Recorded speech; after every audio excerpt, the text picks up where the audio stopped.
Hi, you're on the Reddit Confessions channel. There was a candle burning in the bathroom again. Middle of the day, windows shut, her favorite lavender scent floating through the hallway like a warning. That's how I knew something was off before she even spoke. Darla always lit that candle when she was about to do something she knew would hurt. I stood there holding a grocery bag with almond milk and her dumb oat crackers, and she just looked at me with this weird calm on her face, like she'd practiced the speech in her head 100 times. She didn't wait, didn't even let me sit down. "Silas," she said, "I'm doing something for me this week. I need clarity. So I'm initiating a no-contact period for 1 week." I blinked. "Hey, what?" "No phone calls, no texts, no meals together, no talking unless it's urgent.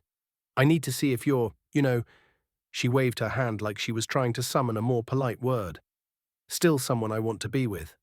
That sentence broke something in me so quietly, I didn't even flinch. She said it like I was a dusty pair of shoes in the back of her closet. I said, "Are you serious?" Darla smiled. "This is healthy. I need to rediscover myself, reconnect with who I am. I'm not saying you're the problem. I just don't know if you're the solution." She always talks like a Pinterest board during a nervous breakdown. I didn't argue because deep down I knew arguing with her was like throwing punches into a fog. So I nodded like a good boy, like a man being slowly erased. She packed a small overnight bag, not a suitcase, just enough to say, "I'm still in control." She left me with silence, a cold coffee cup, and a week to figure out what I had apparently already lost. That night, I didn't sleep. I kept replaying everything: our wedding in that ugly garden she liked, our cat that died last year, the jokes she used to make when I messed up pancakes. Where did it all go? Was it me? Was I boring? Was I too available? Too emotional? I checked her socials. She wasn't posting. Not yet. But something told me this week of clarity wasn't a solo trip. Then day one, 11:02 a.m. My phone buzzed from Darla. "Can we talk? I made a mistake. I want to take it back." One day. Took 1 day for her to want it all reversed, but it was already too late because in that 24 hours I learned something she never meant to show me, and it made everything worse. By the time I read her message, "I made a mistake. I want to take it back," I was already halfway down a rabbit hole I never planned to dig. See, when Darla left, she didn't take her laptop. And the thing is, she usually never leaves without it. She once drove back 10 minutes in the rain just to grab it before going to a spa day. But not this time. I didn't open it to snoop. Not at first. I opened it to look for the grocery list she had typed out. But the screen came up unlocked. No password prompt, just a welcome map. And maybe that's what she wanted. Maybe she hoped I'd look. The first thing I saw was a messenger window. Her conversation with someone saved under the name Olive. Except Olive sent selfies, shirtless selfies, and voice notes. Male voice notes. The messages weren't romantic, not directly, but they dripped with familiarity. Inside jokes, private complaints, late-night timestamps. One line read, "This week will show me everything if he doesn't change." Well, I already have clarity. I sat there frozen, not from rage, not even jealousy, just shame, like I'd been kept outside while they wrote my script for me. She said she needed space to find herself, but what she really meant was she needed to test me while someone else stood by waiting to score. I didn't respond to her message right away. I just sat on the couch, her candle still faintly burning upstairs, and let the silence she wanted surround me. But this time, I was the one choosing it. And then, around 4 p.m., she walked back in the house. One day, that's all it took. She didn't even make it 24 hours. She looked at me with these wet, fragile eyes like she wanted me to hug her. Like I was supposed to be relieved she was home. "I overreacted," she said. "It wasn't fair to you. I don't know. I just needed a moment. You understand, right?" I asked her one thing. "Who's Olive?" Her lips parted but no sound came out. That's when I realized she wasn't sorry for the idea. She was sorry I saw the backup plan. She stood in the doorway, blinking like the question had caught her off guard. "Who's Olive?" I repeated, softer this time, as if saying it quietly would make her answer it honestly. Her mouth opened, then shut like she was flipping through excuses in her head, but couldn't settle on one that wouldn't immediately collapse. "It's not what you think," she finally said. I hate that sentence. It's what people say when it's exactly what you think. But they're banking on you being too emotionally exhausted to fight it. Then tell me what it is, I said. She walked over to the kitchen counter, poured herself water with shaking hands like she was the one being betrayed. He's just someone I met in a mindfulness group. It's nothing serious. We talk about spiritual clarity, about our relationships. It's emotional support. I leaned back in the chair and stared at her. So he's a stranger giving you relationship advice about me while sending you shirtless selfies and voice notes at 2 a.m. She flinched. I wasn't yelling. I wasn't even crying. I think that unnerved her more than anything. You told me you needed space to think, but you didn't tell me you had someone else waiting to fill the gap while I stayed silent like an idiot, hoping you'd come back. She set the glass down hard, too hard. You don't understand. I needed a mirror. Someone to show me what I deserve. Did he show you that before or after you called me a placeholder? She froze. That was it. The word placeholder. That's what I'd become to her. A temporary situation until something shinier felt more certain. She wasn't crying. She wasn't angry. She was calculating like she was weighing whether it was even worth continuing the lie. Finally, she said it. It was only one message. I regretted it. I laughed bitterly. Darla, I read the entire thread. There were weeks of messages. You didn't regret it. You regretted getting caught. She turned her back to me. Maybe to hide her face, maybe to stop herself from saying something worse. Do you want a divorce? She asked, her voice barely a whisper. I didn't answer, not because I didn't have one, but because I knew she didn't want to be the one to say it first. And the scariest part, neither did I. I stayed in the chair for a long time after she asked if I wanted a divorce. Long enough for the kitchen clock to tick into the next hour. Darla didn't sit. She just stood there, her back to me, arms crossed like she was bracing for a storm, but couldn't tell which direction it was coming from. You already left, I finally said.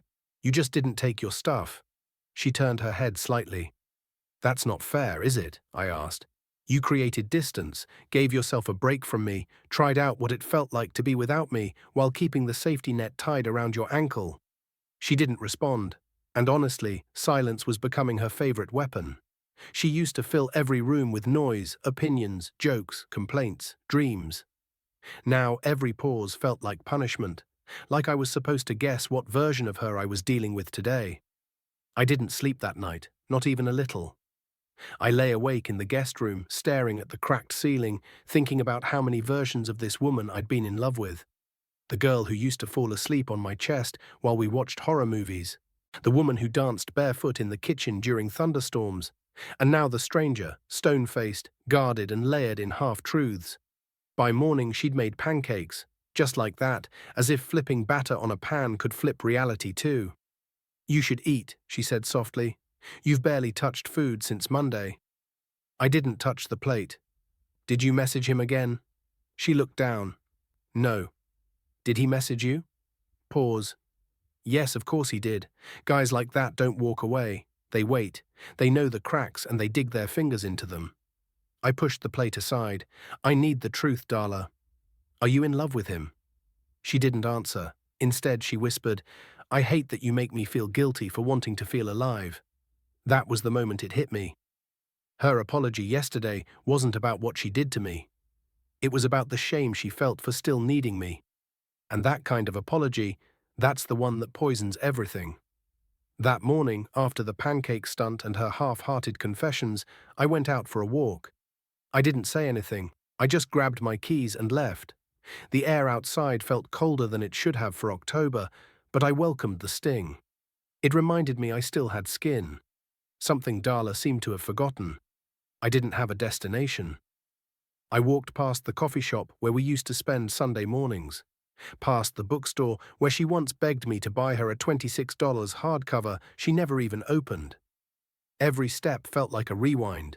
Every corner reminded me of a version of us that no longer existed. And the worst part? She seemed fine, like guilt was just another emotion she could rearrange to fit her narrative. When I got back, she was watching TV, some talk show about reclaiming feminine power or whatever. I stood there in the doorway, waiting for her to acknowledge me. She didn't, just muted the volume slightly and said, You've been gone a while. Yeah, I said. Needed some clarity. She turned then, eyes scanning me like she was trying to figure out if I was about to cry, scream, or leave. But I had nothing left to show her. I wasn't looking for a fight.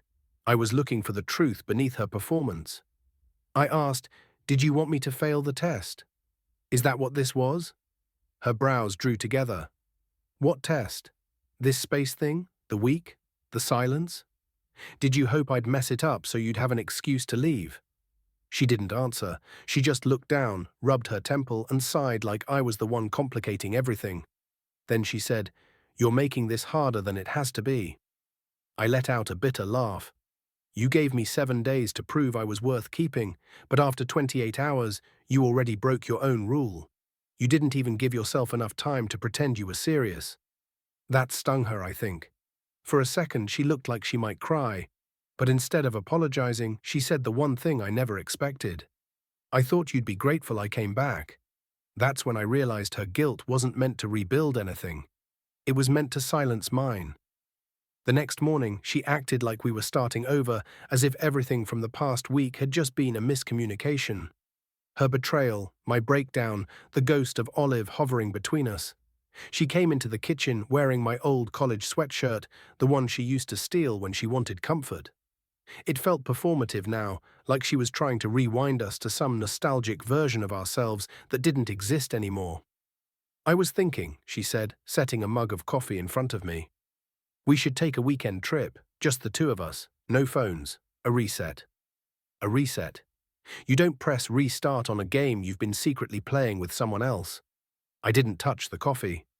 "You're trying to fix the wrong thing," I said flatly. "You keep painting over cracks without even looking at what's causing them." She sat down across from me, folding her hands like she was in a therapy session. "Okay, then tell me what you need."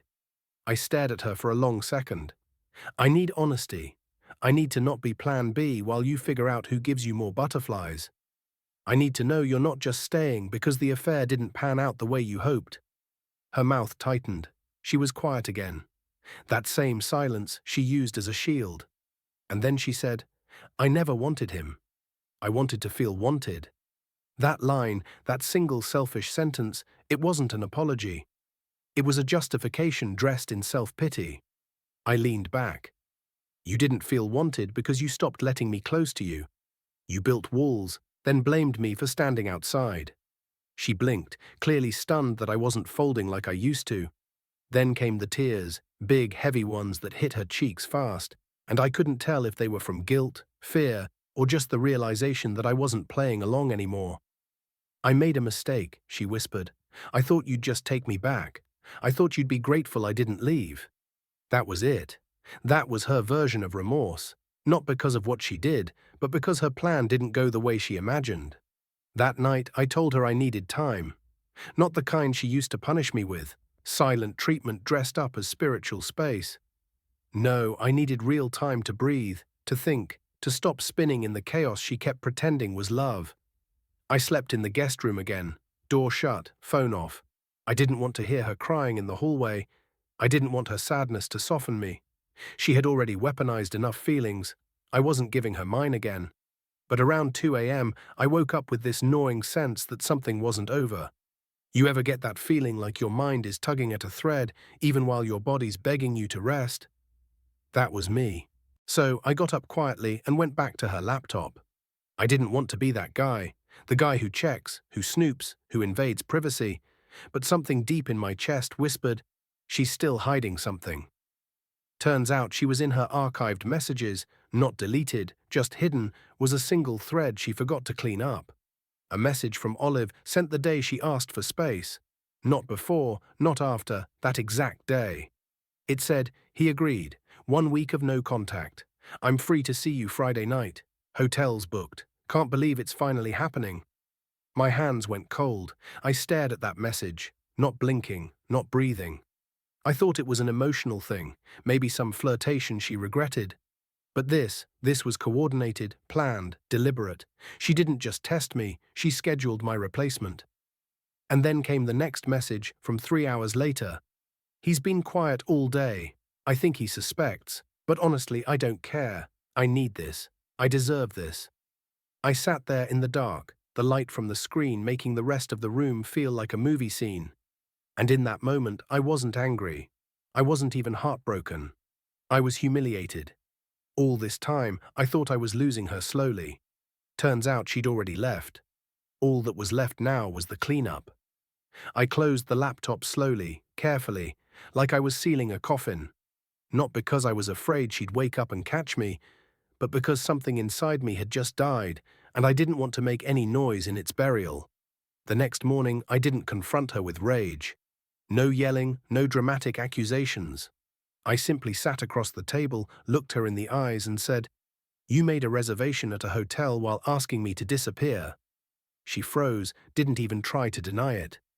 Her lips parted like she had a script prepared. But for once, she didn't use it.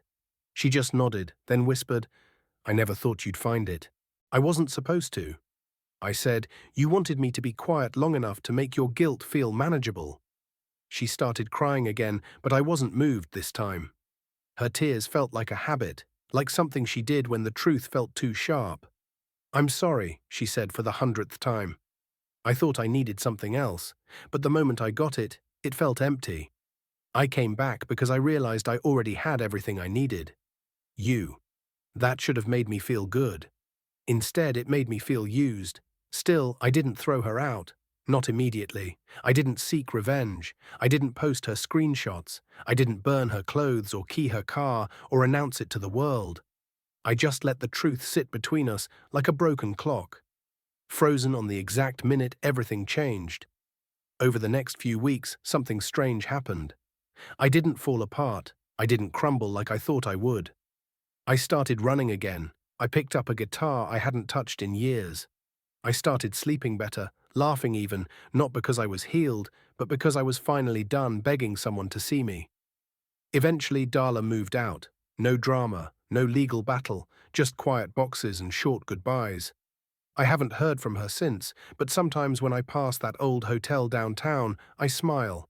Not out of spite, but because I remember the exact moment I stopped being someone's safety net and started becoming my own anchor. Have you ever realized someone only came back because Plan B fell apart? What would you have done in my shoes? Drop your stories in the comments. We'd love to hear your perspective. And don't forget to like, subscribe, and share your thoughts here on Reddit Confessions, where every story starts with a moment you never saw coming and ends with the strength you didn't know you had.